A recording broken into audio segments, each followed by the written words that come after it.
CPD বলতেছে যে অনেক 900 মতন কারখানা বন্ধ হয়ে গিয়েছে, হাজার হাজার শ্রমিক হলো কর্মহীন।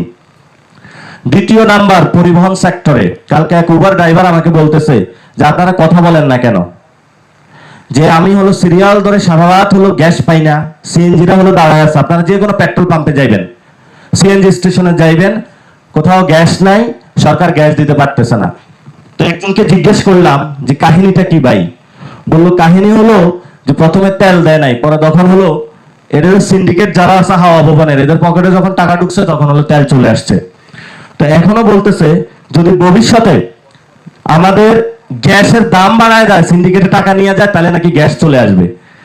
তো আমরা আশা করব যে সরকারের এইসব ছল ছাতুরি না করে ভবিষ্যৎ বাংলাদেশে গ্যাস, বিদ্যুৎ, পোশাক শ্রমিক যারা রয়েছে তাদের সমস্যার সমাধান করতে হবে, যারা পরিবহন খাতে রয়েছে তাদের সমস্যার সমাধান করতে হবে। আর একটা বড় সমস্যা হচ্ছে, সেটা হলো পুরো বাংলাদেশের কৃষকদের মধ্যে হাহাকার। সারের বস্তা 1300 টাকা, ইউরিয়া সার, সেই 1300 টাকা সার ওইখানে কিনতে হচ্ছে 1800 টাকা। তো আমি একজন কৃষককে জিজ্ঞেস করলাম টাকাটা কই? কয়টা কি আপনি বুঝেন না, না বুঝলে রাজনীতি করতে আসছেন কেন? কয় এটা ভাইয়ার কেউ পকেটে চলে গেছে। তো ভাইয়া হলো সারও টাকা নিয়ে যায়, পেট্রোল পাম্পেও টাকা নিয়ে যায়, গ্যাস স্টেশনও টাকা দিয়ে যায়। ভার্সিটি ভাইয়ার আবার এই সন্তানরা আছে, তারা হলো বিভিন্ন প্রকল্প হলো ধরে রাখছে যে না এগুলা হচ্ছে দিব না টেন্ডারের টাকা না পাইলে।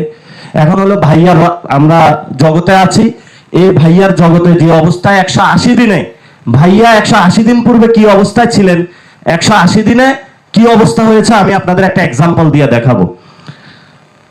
এটা হলো ভাইয়ার একটা প্ল্যান। ভাইয়া হলো এভাবে ফুলে ফুফে হলে বাংলাদেশে আসছে। এখন যখন আইসা বলছে যে আমি শহীদ ওসমান হাদি ভাইয়ের বিচার করব, যখন আইসা বলছে বাংলাদেশে সকল জুলাই হত্যাকাণ্ডের বিচার হবে, যখন বাংলাদেশে উনি বলছিল যে আপনারা ভোট দেন, আমি জুলাই সনদ বাস্তবায়ন করবো গণভোটে, এটা বলার পরে ভাইয়াকে সবাই এভাবে হলে দেখছে, বিএনপিকে, যে এটা সুন্দর। 180 দিন পরে ফুটে গেছে ভাইয়া। এখন এই যে ফুটে গেছে ভাইয়া, এই ফুটার জন্য দায়ী কি? এটা কি আমরা জনগণ দায়ী? এই জনগণের জন্য 1 নম্বর দায়ী হলো সালাউদ্দিন। 2 নম্বর হলো আরেকজন আছেন, টুকু ভাই মনে হয় না কি, এগুলো নামে মনে থাকে না, এই যে জ্বালানি মন্ত্রী, উনি বলে যে লোডশেডিং এর তারের দূরত্বের কারণে লোডশেডিং হয়। তারপরে ওনাদের আরেকজন আছেন অর্থমন্ত্রী, অর্থমন্ত্রী হলো ইসলামী ব্যাংক দখল করতে গেছে। তারপরে ওনাদের একজন স্বাস্থ্যমন্ত্রী আছেন, উনি হলো আদ্দিন হসপিটাল দখল করতে গেছেন। একজন এডুকেশন মিনিস্টার আছে, উনি ছাত্রদের বললো ব্রয়লার মুরগি, এবং বললো এটা আমি আমার মেয়েকে বলছি, তোমাদের বলি নেই। তাহলে তো আরো বড় অপরাধ করেছে উনি। তো ওনাদের এই মিনিস্টার যারা আছে তাদের যদি আমরা গাল গল্প বলি, এগুলো হলো এরাই হলো তারেক রহমানের এই সুন্দর আই হ্যাভ এ প্ল্যান, যে এটা বেলুন ছিল, এই বেলুনকে হলো ফুটাইয়া দিছে।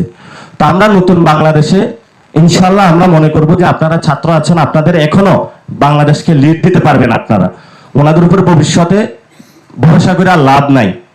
অনেকে একটু বুঝছিল যে না একটু দেখি, মনে হয় যায় লন্ডন যায় পরিবর্তন হয়েছে, কিন্তু সবাই বুঝে গেছে পরিবর্তন না। একটা প্রধানমন্ত্রী বলতেছে প্রোগ্রামে, এই গুপ্ত গুপ্ত গুপ্ত, এটা প্রধানমন্ত্রীর ভাষা, এটা কোনো প্রধানমন্ত্রীর ভাষা হইতে পারে না। পরে বলছে তুই বয়, এটা কোনো প্রধানমন্ত্রীর ভাষা হইতে পারে না। একজনে বলছে যে আমার তো ক্ষুধা লাগছে, আমিও সকাল থেকে খাই নাই, এটা হলো প্রধানমন্ত্রীর ভাষা। আপনি খাইছেন নাকি খাইছেন ওটা আমাদের দেখান না, যে খায় নেয় তারা হলো আপনার দিতে হবে। তো আমরা আশা করব যে আপনারা আজকে একটা সুন্দর প্রোগ্রাম করেছেন, ভবিষ্যৎ বাংলাদেশে এগিয়ে যাবে। শহীদ ওসমান হাদির আজাদের লড়াই চালিয়ে নিতে হবে। কে ওসমান হাদির অনুসারী এটা হলো মাঠে প্রমাণ হবে ইনশাআল্লাহ, কারা আজাদের লড়াইতে থাকবে, কারা জনগণের পক্ষে থাকবে। আর বাংলাদেশে আমরা জামাত, বিএনপি, এনসিপি বুঝি না, বাংলাদেশে 2টা পক্ষ, একটা হলো বাংলাদেশে যারা ভালো মানুষ, আর একটা হলো বাংলাদেশে যারা টেন্ডারবাজ। একটা হলো বাংলাদেশে ভালো মানুষ, আর একটা হলো বাংলাদেশে যারা দখলবাজ। একটা হলো বাংলাদেশে যারা ভালো মানুষ, আর একটা হলো বাংলাদেশে যারা ছাত্র দল। এটা বললে আবার সমস্যা হয়ে যাবে। তো আমাদের এই লড়াইটা চালিয়ে যেতে হবে, কাউকে ভয় পাওয়া লাভ নাই। ইনশাআল্লাহ লড়াই চলবে।